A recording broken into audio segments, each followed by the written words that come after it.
अर्नब गोस्वामी ने 21 अप्रैल को अपना फ्रीडम ऑफ स्पीच एक्सरसाइज करते हुए सोनिया गांधी को कुछ शब्द कहे। आज वो चुप है, मन ही मन में मुझे लगता है वो खुश है। बिल्कुल उनके ये शब्द कहने के बाद ही तुरंत बहुत सारे अलग अलग स्टेट्स में अर्नब के खिलाफ एफआईआर दर्ज होनी शुरू हो जाती है, ये कहते हुए कि ये फेक न्यूज फैला रहे हैं पूरे इंडिया में।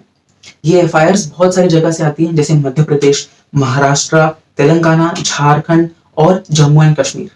इस घटना के अगले ही दिन यानी कि 22 अप्रैल को शाम को अर्नब के साथ लिंचिंग होती है, या फिर आप एक तरीके से कह सकते हैं एक तरीके का अटैक होता है अर्नब पर। 12:15 AM. Ganpat Rao Kadammarg, Mumbai. Arnab Goswami and his wife, Republic TV editor Samya Bratare attacked. 12:30 AM. The two attackers who came on this bike are identified. इसके अगले ही दिन यानी कि 23 अप्रैल को अर्नब अपना एक राइट एक्सरसाइज करते हैं कि वो सीधा सुप्रीम कोर्ट में जाते हैं अपनी पिटीशन को लेकर, और ये मांग करते हैं कि जितनी भी एफआईआर दर्ज हैं ऑल ओवर इंडिया उसे खत्म कर दिया जाए, क्योंकि वो सारे जो भी एफआईआर हैं वो एक ही इंसिडेंट के रिलेटेड है और एक ही टॉपिक पर है, ताकि इन एफआईआर का रिपीटेशन नहीं हो और जिसे अक्यूज किया जा रहा है उसका हैरेसमेंट ना हो, इसीलिए उन्होंने ये डिमांड की थी। लेकिन यहाँ पे इस एक्ट में सुप्रीम कोर्ट के ऊपर बहुत सारे सवाल खड़े हो रहे हैं, क्योंकि सुप्रीम कोर्ट ने ये कहा था कि कोई भी ब्रीफ, एप्लीकेशन या फिर पिटीशन जो सुप्रीम कोर्ट में आती है, अगर सुप्रीम कोर्ट को वो बहुत ही इंपॉर्टेंट लगे तो उसकी सुनवाई होगी। क्योंकि जैसे कि हम सब जानते हैं कि लॉकडाउन का सिचुएशन है, काफी लोग कोर्ट में नहीं है, तो सारे केसेस जैसे कि नॉर्मल प्रोसीडिंग्स होता है हम वैसे नहीं कर सकते। इसीलिए कोर्ट ने डिसाइड किया था कि जो भी इंपॉर्टेंट जो टॉपिक्स उसे लगेंगे, इंपॉर्टेंट केसेस जो उसे लगेंगे, वो उस पर ही प्रोसीडिंग करेगा। अब आप सोचेंगे कि जो भी पार्टीज है उन्हें पता कैसे लगेगा कि उनकी जो हियरिंग है वो सुप्रीम कोर्ट को इंपॉर्टेंट लगे कि नहीं। तो इसका आंसर ये है कि सुप्रीम कोर्ट को जो भी केसेस जो इंपॉर्टेंट लगते हैं वो उस केस को अपनी ऑफिशियल वेबसाइट, सुप्रीम कोर्ट की जो वेबसाइट है उस पर लिस्ट कर देता है फॉर हियरिंग। तो अब आपके मन में ये आ रहा होगा, अगला सवाल ये आ रहा होगा कि सुप्रीम कोर्ट ये डिसाइड कैसे करती है कि कौन सा केस उसके लिए इंपॉर्टेंट है और कौन सा नहीं। तो ये चीज तो हम आगे डिस्कस करेंगे, बट उससे पहले आप एक क्रोनोलॉजी में आपको बता रहा हूँ वो समझ लीजिए। आप क्रोनोलॉजी समझ लीजिए। 23 अप्रैल 2020 को सुप्रीम कोर्ट 4:30 बजे से 5:30 बजे के बीच में एक लिस्ट जारी करती है जो उसे इंपॉर्टेंट लगता है, और ये लिस्ट अगले दिन यानी कि 24 तारीख को ये सभी लिस्ट सुनी जाएगी। इसके साथ ही साथ सुप्रीम कोर्ट एक सप्लीमेंट्री लिस्ट निकालती है, यानी कि अगर वो जो मेन प्राइमरी लिस्ट है अगर उनकी सारी सुनवाई खत्म हो गई तो सप्लीमेंट्री लिस्ट में से जो भी केसेस हैं उनको लिए जाएंगे सुनवाई के लिए।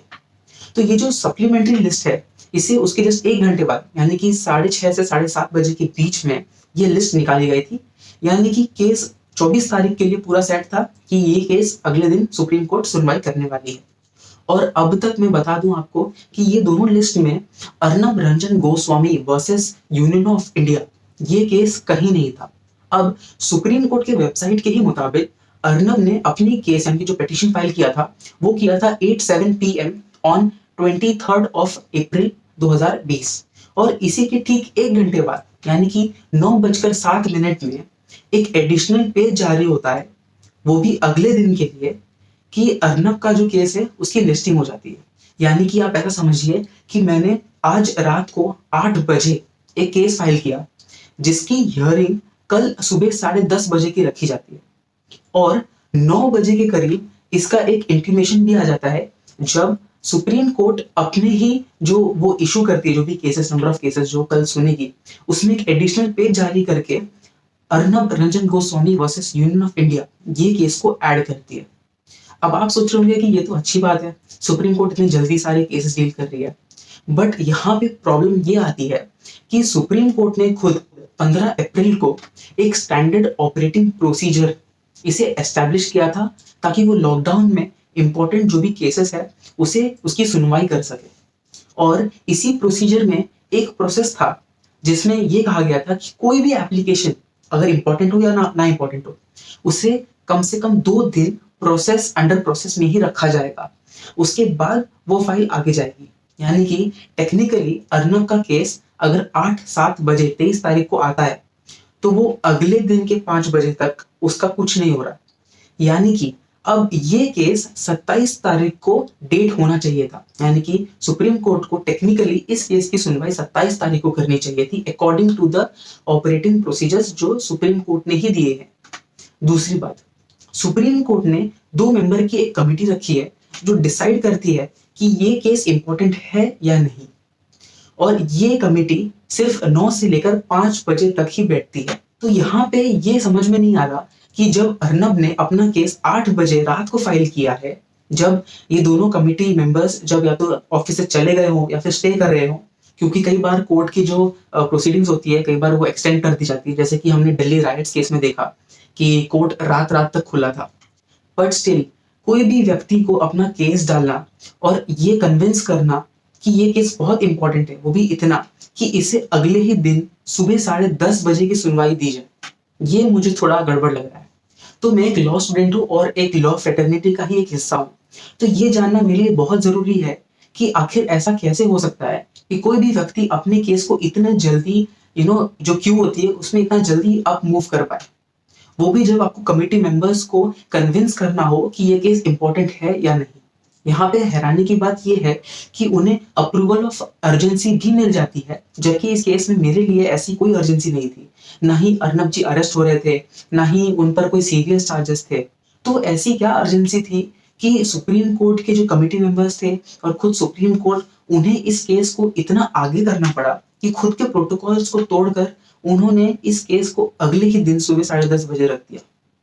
अब आप सोच रहे होंगे कि यार ये तो अच्छी बात है कि किसी का केस इतने जल्दी सुन लिया और इतने जल्दी एक्शंस भी ले लिए गए,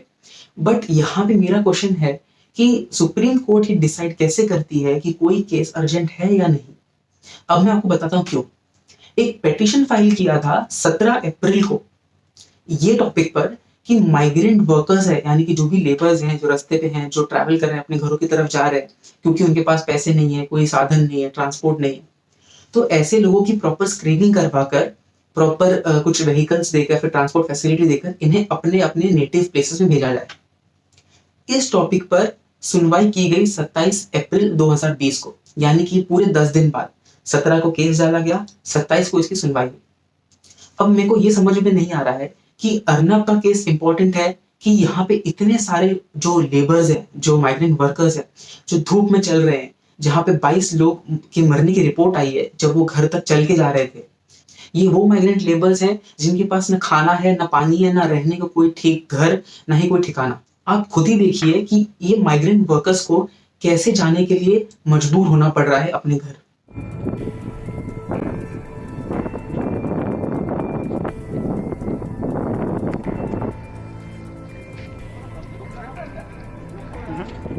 कितने लोग हैं और ये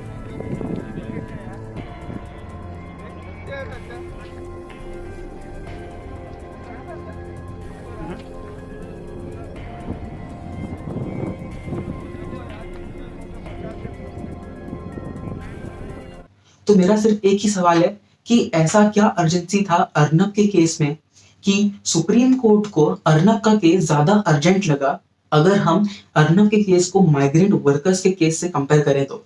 अगर आपको इसके बारे में कोई जानकारी है तो प्लीज मुझे कमेंट्स में नीचे बताइए कि आखिर ऐसी क्या अर्जेंसी थी अर्नब के मैटर में कि सुप्रीम कोर्ट ने अर्नब के मैटर को विद इन 14 आवर्स अटेंड किया और माइग्रेंट वर्कर्स के केस को 10 दिन बाद। और हाँ, आप मेरे इस वीडियो को लाइक करना, चैनल को सब्सक्राइब करना और इस वीडियो को शेयर करना ना भूलें। So guys, thank you for watching, keep loving and keep supporting.